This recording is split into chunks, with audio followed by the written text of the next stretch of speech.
it's gonna sound cheesy, but the moment we locked eyes,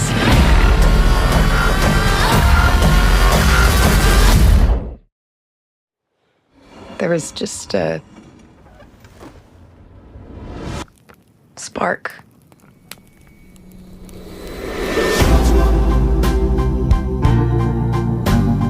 Over the weekend, I went and saw Companion, which is from the creators of Barbarian from a couple years ago. If you haven't seen that movie, I highly recommend it. It is very creepy and definitely more horror than this movie is.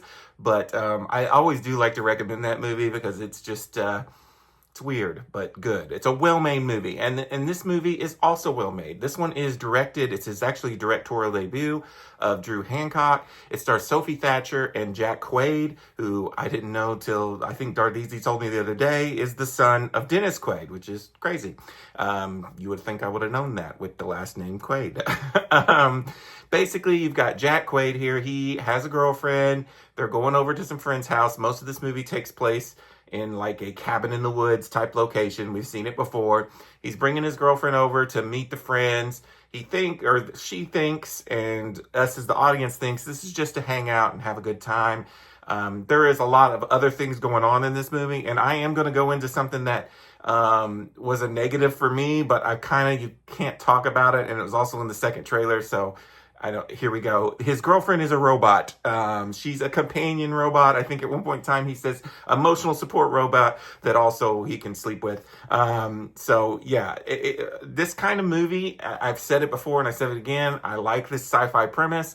And it did remind me of things like Megan and Subservience here recently with Megan Fox. Also, yes, you have some Ex Machina in here. And weirdly enough for me, it reminded me of Ruby Sparks, especially the relationship stuff in this film, because it does have a lot to say about romance and relationships and things that men expect and, just dating in the future, what it may look like. Also, it's kind of a commentary on what the dating and romance is like currently. My negative, and I've had this negative for a lot of different movies, it's not really the movie's fault, it's more of how they market movies.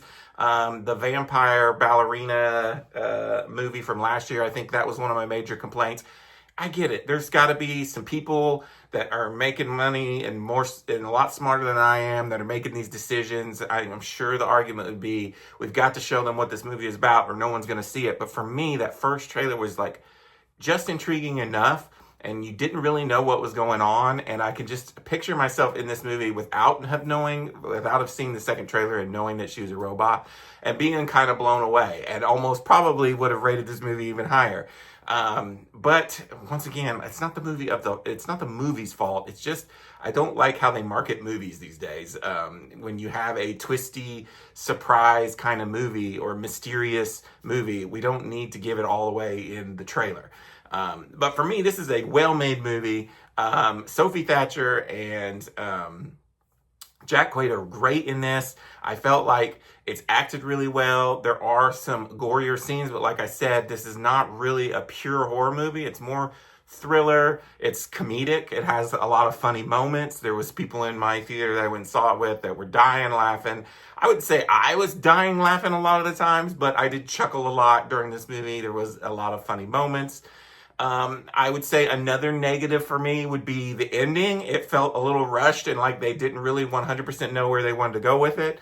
There's also a whole moment, which is definitely in spoiler territory that I don't want to get into, but that I think they could have handled a little better.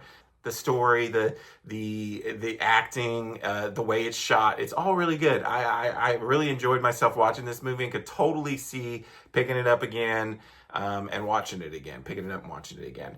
So yeah, I really enjoyed Companion, other than some, crappy marketing and kind of a rushed ending. I think a lot of people will really like this movie. And so I'm going to give it a 4.5 out of 5. That's right. A January movie getting a 4.5 out of 5. Pretty rare. But for me, I liked it that much. Until next time, this is Rainy Cage. Peace out.